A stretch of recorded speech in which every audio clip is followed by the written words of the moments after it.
No vídeo de hoje, a gente vai falar de uma ferramenta que é muito odiada por alguns desenvolvedores e alguns deles gostam, outros amam ou diz que amam, mas é uma ferramenta muito importante para o desenvolvimento Flutter, que é o famoso Build Runner. E hoje a gente vai falar sobre ele, como que ele funciona, quais são o porquê que ele existe, né?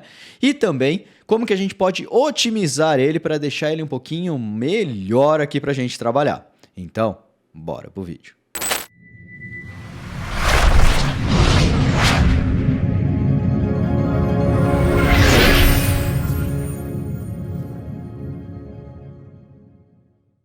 Se você é novo por aqui, meu nome é Rodrigo Raman, sou o Google Developer Expert em Flutter e aqui nesse canal você vai encontrar tudo sobre Flutter, Dart, carreiras e muito mais. Então se não é inscrito no canal, se inscreve no canal e já deixa aquele like e ativa o sininho porque tem vídeo toda semana, tá bom?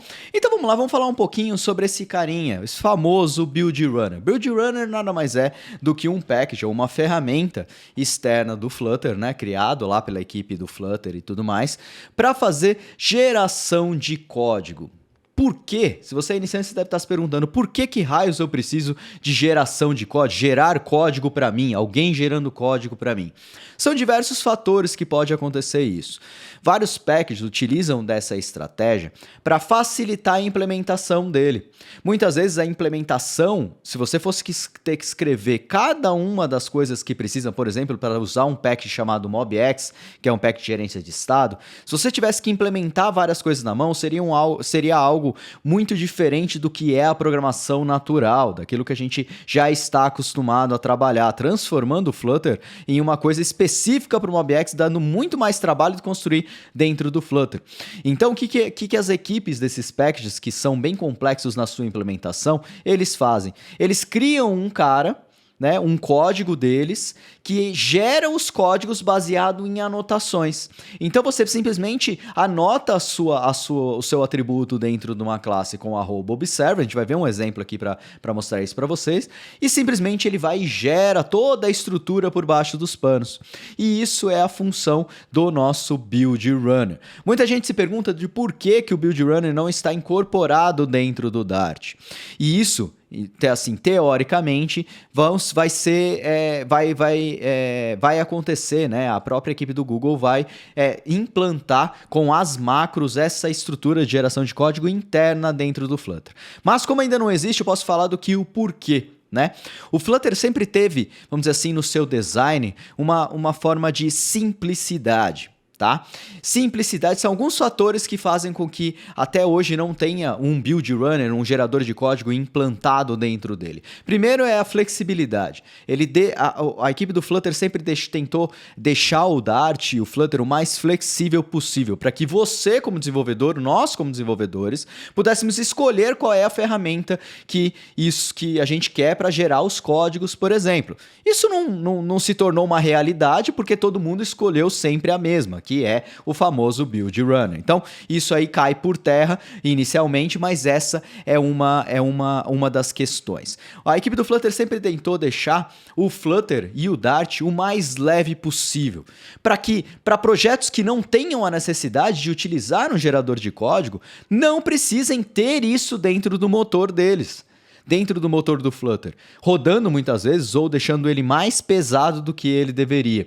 Então esse é um outro fator bem importante, porque isso torna a preocupação da equipe do Flutter em deixar o core do nosso queridíssimo Flutter e Dart cada vez mais rápido, trazendo para a gente essa rapidez de compilação, de renderização de tela e diversas outras coisas, deixando mais simples o framework. Se isso é incorporado dentro do Flutter e dentro do Dart, essa atualização de uma nova versão dentro do fluxo de desenvolvimento torna tudo muito mais complexo. Por quê? Porque você tem que garantir que esse motor 100%, esse motor de geração de código não quebre e não fique, por exemplo, com alguma quebra alguma quebra no core da sua aplicação.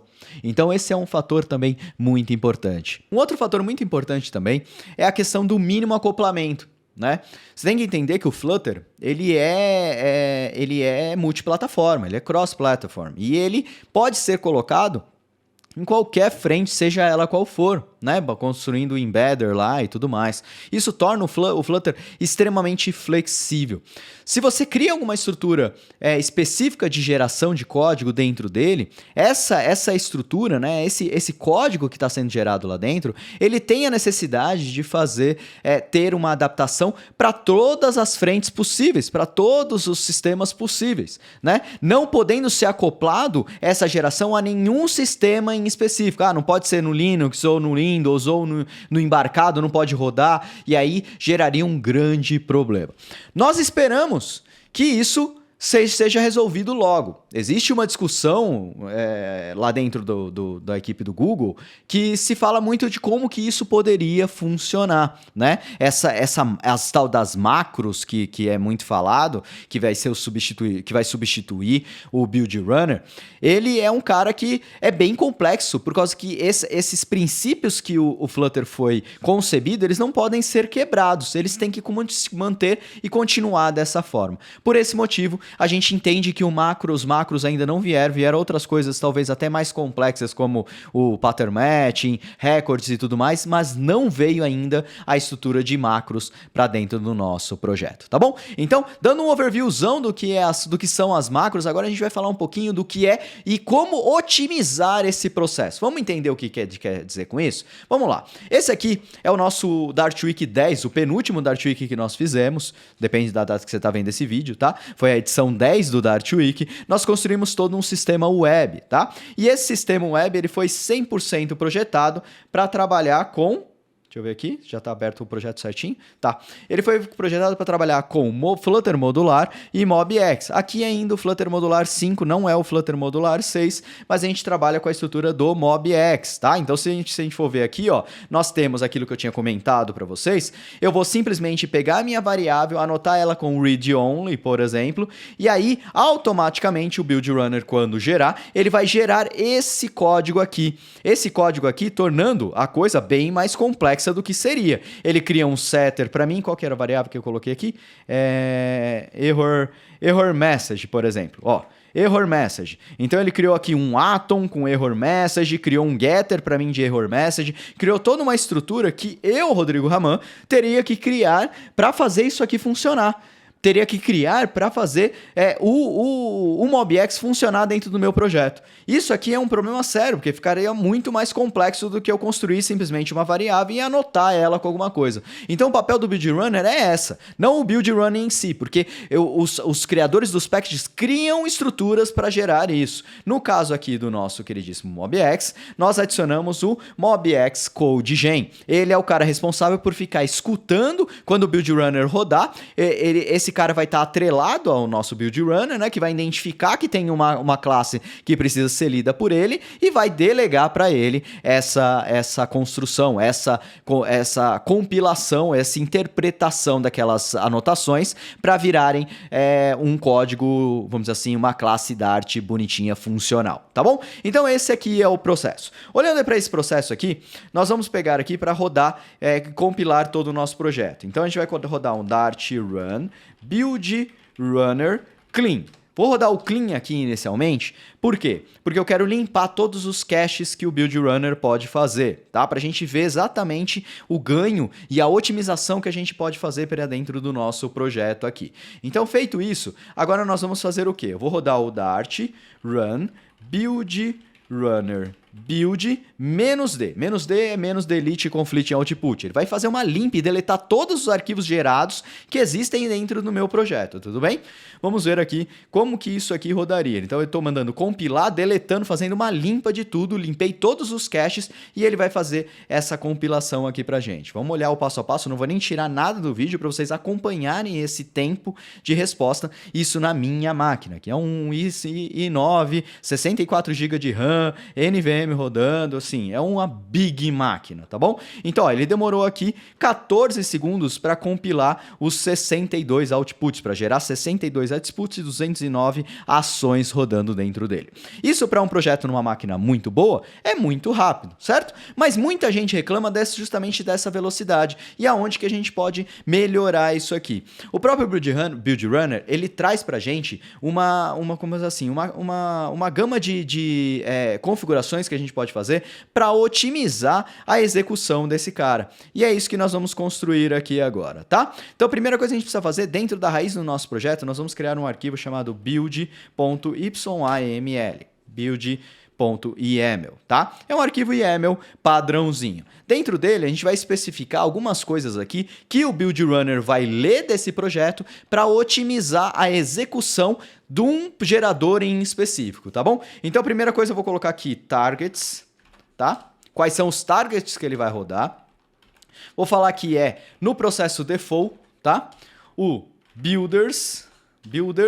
Por quê? Porque cada um pode ter um builder diferente, isso que é essa questão. Aqui no MobX CodeGen, ele nada mais é do que um builder, um compilador do cara, tá? Então isso aqui pode ter vários rodando em paralelo. Se eu usasse, por exemplo, Freezed, eu ia ter outro. Se eu usasse Riverpod, eu poderia ter outro. Se eu usasse JSON Serializable, seria outro. E uma porrada de packages que utilizam dessa estratégia, tá bom? Então aqui seriam os builders. Os builders, eu vou falar quem é o builder que eu quero customizar. Porque até agora, então, ele está fazendo o quê? Ele está lendo o meu projeto como um todo, minha aplicação como um todo, e está tentando encontrar as anotações que ele precisa. Se eu quero otimizar, eu posso, por meio de padrões de projeto, por meio de design do código que eu defini, rodar isso e deixar isso aqui melhor, tá? Então eu vou falar aqui o mobx underline CodeGen ou mobx underline generator, tá? Que são os dois caras que fazem essa geração.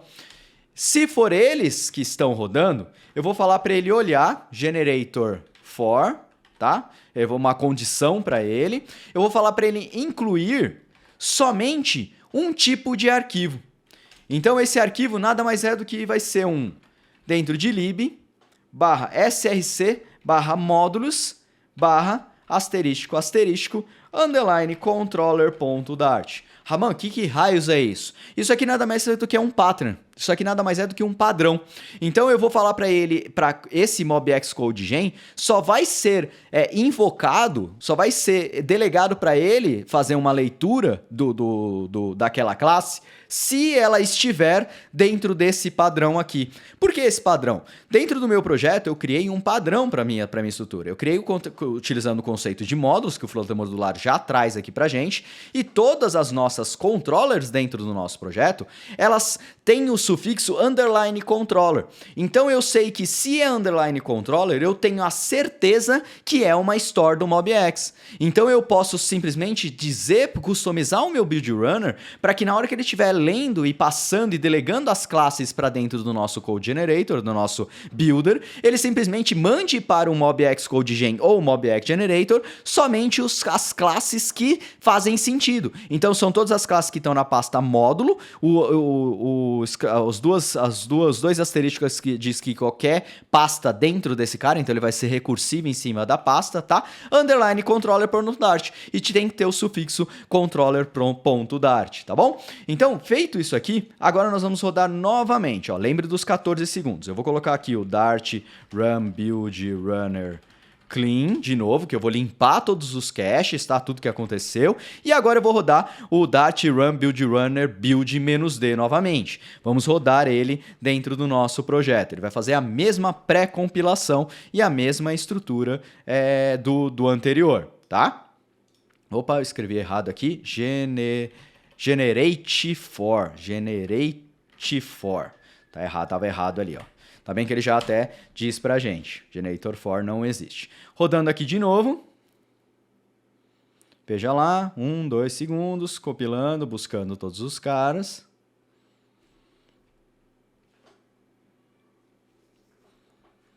E pronto. Ó, terminou de rodar. Pode não ser tão expressivo, mas caiu bastante. De 14 segundos, ele caiu para 11 segundos. Pensa isso em um projeto muito grande, com muitas classes sendo geradas, rodadas e tudo mais, com muitas controllers dentro do projeto. Você ganhar 3 segundos numa compilação é algo muito, muito importante. E eu não digo só nisso aqui, porque a gente não fica compilando o projeto como um todo, tá? Eu vou comentar isso aqui de novo, vou rodar o clean aqui, tá? E vamos rodar o que é o nosso dia a dia mesmo, quando a gente deixa o build rodando em watch. O que seria esse watch? Dart run build runner o watch, que ele fica escutando as alterações no nosso projeto, menos D. Então ele fica rodando aqui, buscando essas informações e buscando tudo que está sendo alterado. A primeira vez ele faz aquela compilação crua, certo? Aquela compilação completa. E depois ele só fica escutando qualquer alteração que aconteça no nosso projeto, ele vai recompilar e vai atualizar o nosso projeto, tá?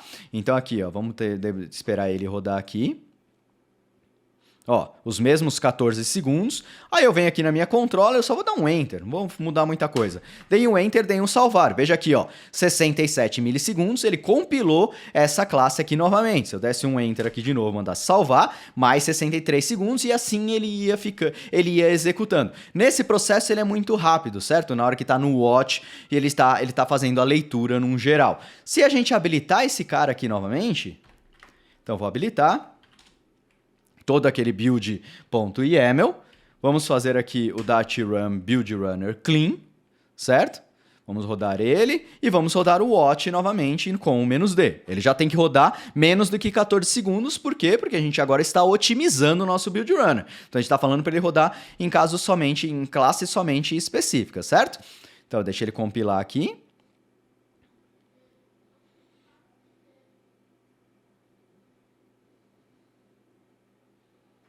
Compilou, demorou 11 segundos, tá bom? E agora a gente vai fazer aquelas mesmas alterações. Vou tirar uma linha aqui e vou mandar salvar, ó, 85 milissegundos. Vou tirar aqui de novo, mandei salvar, 46 milissegundos. Se a gente for ver no anterior, ele estava em 67, caiu para 63, mas aqui a gente também está tendo um ganho considerável, mais até do que no outro, ó. Vou salvar de novo, 44, 46, o primeiro que deu 85, porque ele deve ter identificado alguma outra alteração ali. Então, essa alteração, esse watch também fica muito mais rápido. Então, entenda que essas configurações aqui, você encontra todas elas, se você for aqui no pub.dev, deixa eu abrir outro browser, que esse browser aqui é o browser que o Google Chrome, o Flutter abriu. Então, se eu vier aqui no pub.dev e eu procurar por build config, essas configurações estão aqui. Tá bom? Então, só para não deixar isso uma mágica, como que eu descobri tudo isso? Eu não descobri, está aqui na documentação. No build _config você tem todas essas configurações e muitas outras que você pode fazer para otimizar o seu build runner, tá bom? Então, vale a pena dar uma lida nessa documentação aqui, ver o que você pode customizar e diversas outras coisas que você pode adicionar aqui, tá bom? Então, esse vídeo era isso, espero que você tenha gostado, já deixa aquele like para ajudar a gente aqui no canal, compartilha aí com seus amigos que estão sofrendo aí com o build runner de uma forma rápida aí que você pode melhorar a performance. Não é uma grande melhoria, a gente ganhou ali, sei lá, 20, 30%, mais ou menos, sei lá, alguma coisa nesse sentido, mas já é bastante coisa para quem tem uma máquina muito ruim, já é bastante coisa para um projeto muito grande, tem várias coisas que a gente pode fazer para melhorar, e a gente espera ansiosos, a equipe do Google, já falei para eles, a gente está esperando ansiosos para que venha algo muito melhor direto no nosso compilador, direto lá dentro do Dart, sem eu precisar adicionar nenhum package, tá bom? Então é isso, valeu galera e nos vemos no próximo vídeo.